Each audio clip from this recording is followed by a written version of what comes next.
할렐루야.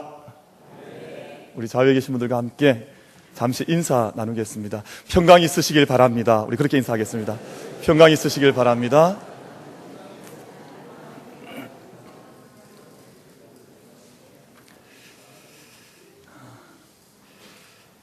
팔공산 쪽으로 올라가다 보면 요즘 팔공산 지역이 얼마나 많이 변했는지, 제가 수년 전에 팔공산을 갔던 것과 지금은 큰 차이가 있는 것을 보고, 야, 대구가 정말 좋은 곳이구나 하는 것을 느끼고 있습니다. 팔공산을 저만 좋아합니까? 별로 팔공산 말씀드렸더니 얼굴이 별로 나빠하시는 표정이 있어요. 근데 그쪽으로 올라가다 보면 그 항아리 단지 파는 그런 가게들을 본 적이 있습니다. 주로 항아리나 장독 같은 것이 필요한 손님들이 그 가게에 가지만, 때때로 보면 그 외국인들이 한국을 여행하러 왔다가 돌아갈 때 가장 한국적인 것, 가장 동양적인 것 구하기 위해서 항아리나 장독이나 이런 것 구경하는 그런 모습을 발견할 때가 있습니다. 어떤 외국 사람이 우리나라에 와서 여행을 하고는 기념품을 사가려고 이제 항아리 가게에 가서 한참을 고르다가 무엇을 샀는고 하니 요강을 샀습니다. 이게 예쁘잖아요. 이게 조그만 하니, 아담하니, 이래서 이게 무엇에 쓰는 물건인지도 모르고 그걸 사서 자기 나라로 돌아가서는 그 요강을 식탁 위에 두고 그것을 보면서 늘 식사를 하고, 거기에 사탕도 넣어두고 또 간식거리도 넣어두고 빼서 먹기도 하고 그랬다는 이야기가 있습니다. 세상의 모든 물건을 만든 의도와 목적이 다 있습니다. 세상에 어떤 물건도 목적 없이, 의도 없이 만들어진 것은 없죠. 요즘 저희가 쓰는 핸드폰 안에 아무리 많은 기능이 있다 할지라도 거기서 사진을 찍고 또 음악을 듣고 여러 가지 것들이 많이 있죠. 그러나 그 원래의 기능을 잃어버리면 핸드폰이라고 할 수 없죠. 커뮤니케이션을 하고 말을 건네고 또 의사소통을 하는 그 기계로 쓰임받지 못하면 핸드폰은 그 자체의 기능, 목적을 다 하지 못하는 물건에 불과한 것입니다.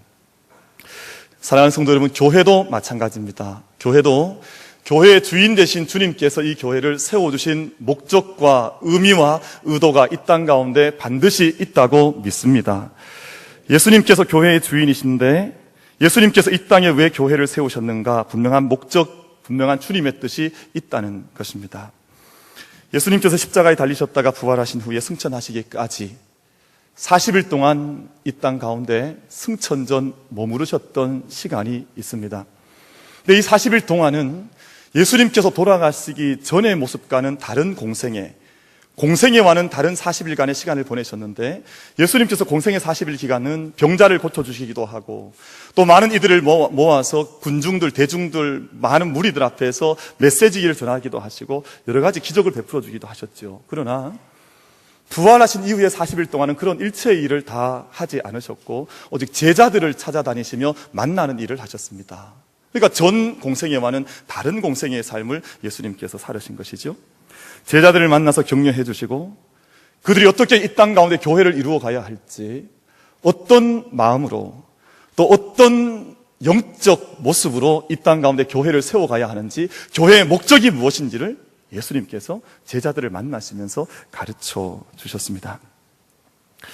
그렇다면 교회의 주인 되시며 교회의 머리 되신 예수님께서 오늘 이곳에서 원하시는 교회의 모습이 무엇인지 오늘 말씀을 통해서 함께 듣고자 합니다.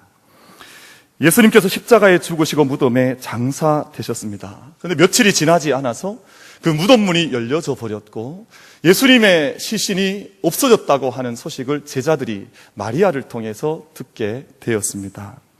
제자들 생각 속에 두려움이 임했습니다.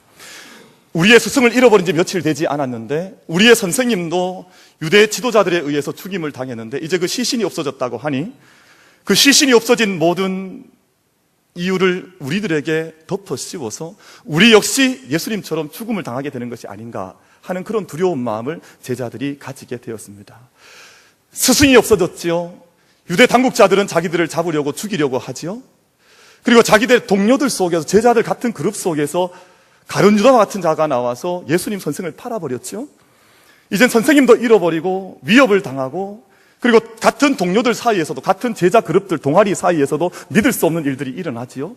저들 마음속에 불안과 염려와 근심과 걱정이 꽉 들어와서 우리가 어떻게 살아가야 할지 알지 못하는 그런 상황을 제자들이 맞이하여서 어떤 한 방 속에 문이란 문은 모두 다 잠그고 함께 모여 있어서 숨어 있는 모습이 오늘 본문 속에 제자들의 모습으로 그려져 있습니다. 그들 가운데 의심, 불안, 분노, 불신, 예수님과 함께 거할 때 가졌던 담대함이나 모든 용기나 믿음은 다 잃어버리고 이제는 정말 나약한, 너무 초라한, 너무 불쌍한 모습으로 제자들이 한 방에 갇히듯이 문을 잠그고 모여있는 모습이 바로 오늘 본문 말씀 속에 요한복음 20장 안에 기록이 되어져 있습니다. 그런데 그들 가운데 예수님께서 오늘 찾아오셨습니다.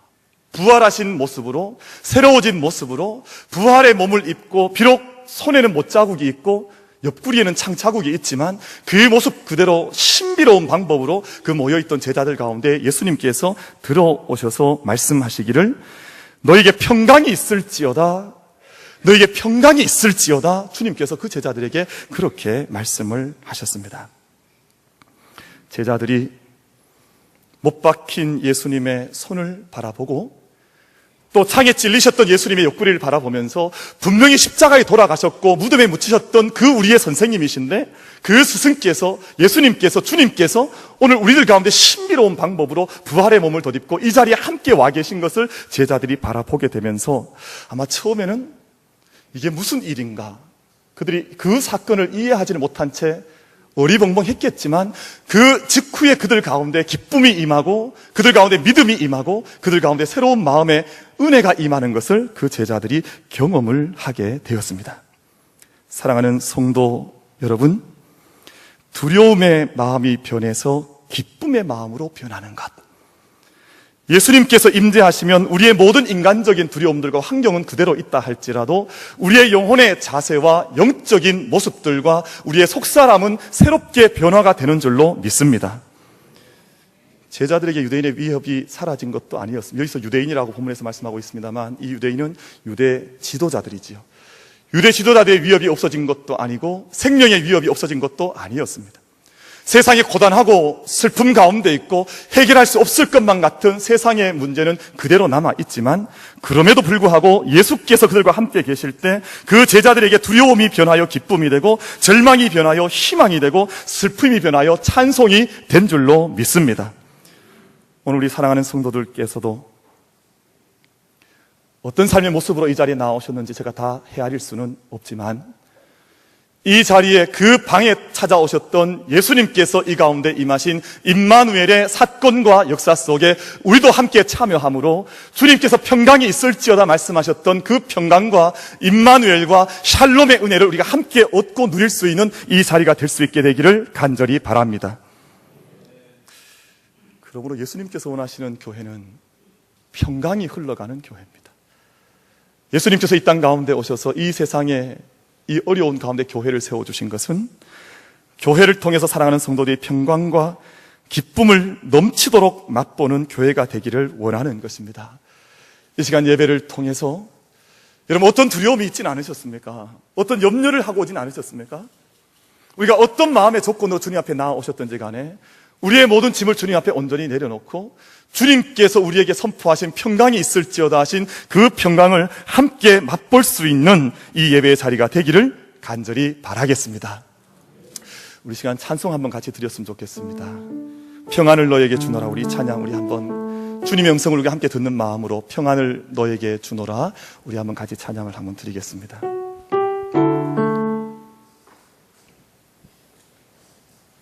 평안을 너에게 주노라. 주님의 음성으로, 친 음성으로 함께 들으면서 이 자리에 와 계신 임재하신 주님의 음성을 함께 들으며 찬양에 참여했으면 좋겠습니다. 평안을 너에게 주노라.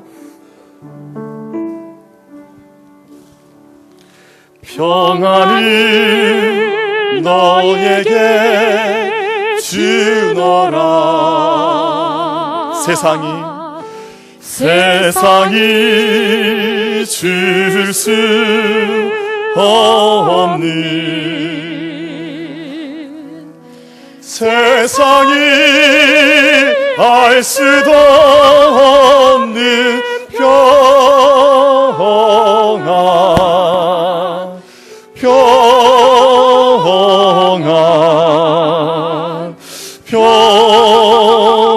평안, 평안을 내게 주노라. 다시 한번 하십시다. 평안을 내게 주노라. 평안을 너에게 주노라. 세상이 줄 수 없는, 세상이 줄 수 없는, 세상이 알 수도 없는, 세상이 알 수도 없는 평안, 평안,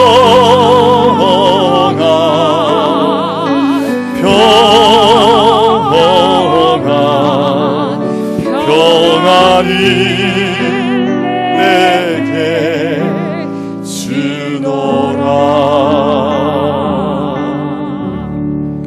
아멘.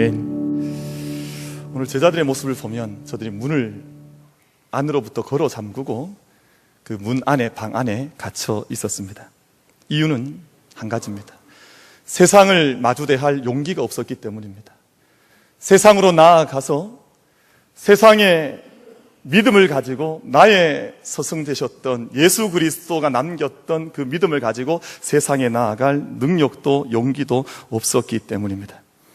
세상으로 들고 나아갈 메시지가 없었습니다. 세상에 무엇을 전해주고자 해도 자신들 안에 예수 그리스도의 부활과 그 생명과 하나님 나라에 대한 확신이 없었기 때문에 그 문을 안으로부터 걸어 잠금 채 그 문을 나서지 못하는 연약한 모습을 제자들이 가지고 방 안에 갇혀 있었습니다. 무기력했고 무능력했습니다. 그들이 제자로 모여있긴 했지만 신앙 공동체가 아니었습니다. 그러나 부활하신 예수님을 뵙고 그들에게 기쁨이 넘쳤을 때 예수님께서 두 번째 말씀을 하시기를, 동일한 말씀을 하셨는데, 너희에게 평강이 있을지어다. 아버지께서 나를 보내신 것 같이 나도 너희를 보내노라. 그렇게 말씀을 하셨습니다. 이 두 번째 평강이 있을지어다라고 말씀하신 평강은 첫 번째 평강과는 다른 평안입니다. 이제는 사명을 주신 평안이요, 담대하게 세상 가운데에 나아가서 일할 수 있는 능력을 허락해 주신 평강이 두 번째 평강이었습니다. 저는 평화로운 교회가 얼마나 좋은지 모릅니다. 그런데 자칫 너무 평화롭게 우리들 안에만 갇혀 있다 보면 주님께서 우리에게 맡기신 사명을 감당하지 못하는 그런 교회가 될 수 있는 위험도 가지고 있습니다.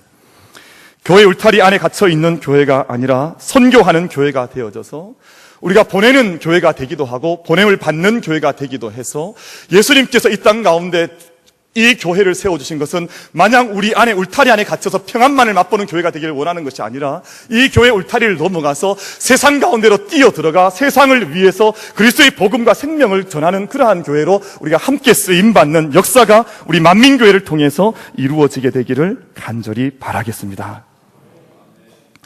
군함은 군함이어야 하지, 군함이 유람선이 되거나 크루즈가 될 수는 없는 것입니다. 하나님께서 이 교회를 세워주신 것은 마냥 우리끼리 모여서 평안과 유람하는 교회가 되라고 세워주신 것이 아니라, 이 세상 가운데 나아가 영적 전투를 감당하고 지금도 빼앗겨 있는 하나님의 나라와 하나님의 영토를 우리가 믿음의 전투를 통해서 다시 한번 되찾으라고 하는 그러한 위임으로, 보냄의 역사로 우리가 함께 들을 수 있는, 믿고 고백할 수 있는 우리가 되기를 바라겠습니다. 옛날 로마 시대 때 소아시아 비두니아라고 하는 곳의 총독이 당시에 황제였던 트라이안 황제라고 하는 황제에게 서신을, 보고서를 보낸 글이 역사에 남아 있습니다. 그 내용을 잠시 소개하겠습니다. 황제시여, 제가 은밀하게 부하들을 그리스도인으로 만들어서 그들을 그리스도인 공동체에 들여 보냈습니다. 이 첩자를 보낸 거죠. 공동체, 교회 안에 도대체 이 사람들이 무엇을 하고 있는지 계속해서 읽겠습니다. 세례도 받게 하고 그리스도인의 행동을 감시하게 했습니다. 그들의 보고에 의하면 밤이고 낮이고 모일 때마다 예수를 노래한다고 합니다. 떡과 포도주를 먹고 마시며 기뻐한다고 합니다. 그리고 참으로 이해할 수 없는 것은 그들은 자신을 괴롭히는 사람들을 위해서도 기도하고 있다고 합니다. 로마의 관리들을 위해서도 기도하고 황제 폐하를 위해서도 기도하고 있습니다. 그리고 분명한 사실은 그들이 서로 사랑하고 있다는 것입니다.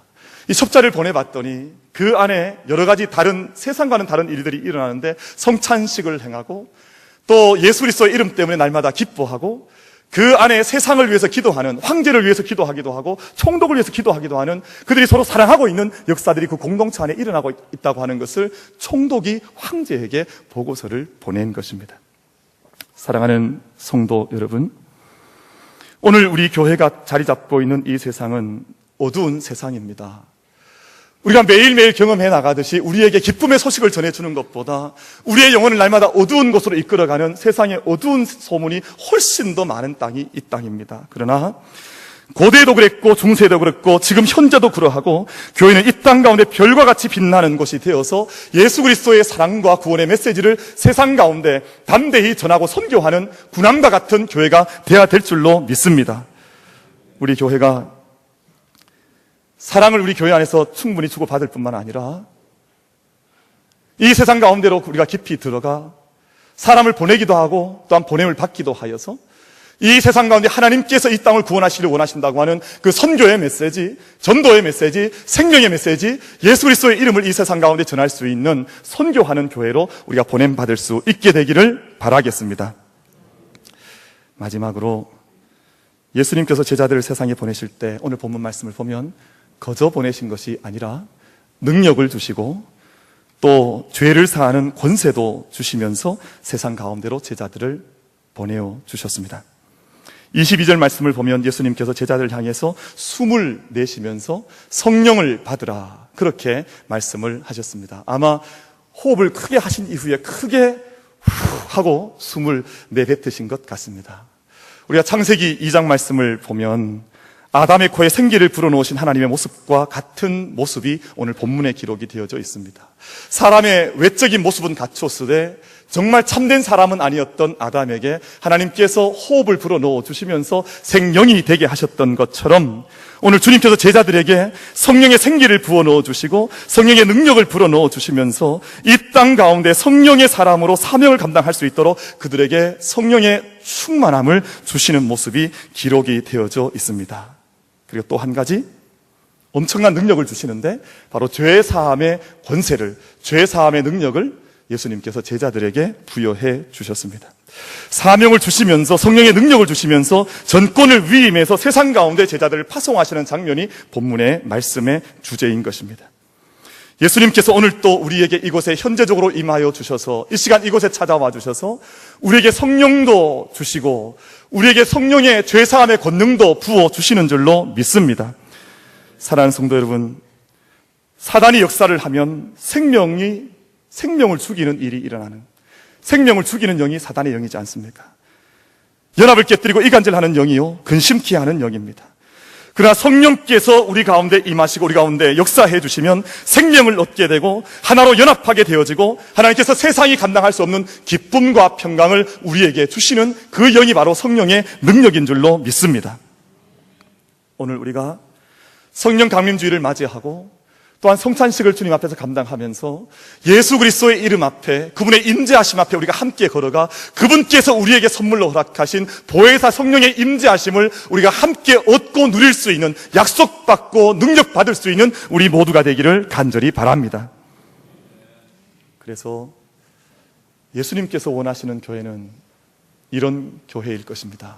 첫 번째는 평화롭고 화목한 교회입니다. 두 번째는 선교하는 교회요, 세상 가운데로 보냄을 받아 보내거나 보냄을 받는 교회로 끊임없이 주의 복음을 들고 세상이 아무리 거칠다 할지라도, 세상에 위협이 있다 할지라도 그 땅으로 나아가 주의 복음 전하는 것이 예수님께서 이 땅 가운데 세워주신 합당한 교회의 합당한 모습일 것입니다. 마지막으로 교회는 생명의 숨을 이어받고 예수 그리스도께서 평강을 받으라, 성령을 받으라 말씀하시며 큰 호흡을 내쉬실 때 그 호흡과 생명의 기운을 받아서 이 땅 가운데 능력의 교회로, 죄사함의 권능을 가진 교회로, 이 땅의 평강과 생명을 전하는 교회로 쓰임받는 교회야말로 합당한 교회인 줄로 믿습니다. 오늘 성찬식을 통해서 2000년 전에 제자들에게 슬픔과 고난 가운데 젖어 있던 제자들에게 찾아오신 우리 주님께서 직접 빵과 포도주를 찾아오신 이 자리에서 성령의 충만함을 덧입고 그분의 능력과 권능을 덧입고 약속을 덧입어서 이 세상 가운데로 다시 한번 돌아갈 수 있는 우리 모든 성도들 될 수 있게 되기를 주님의 이름으로 축원을 드리겠습니다.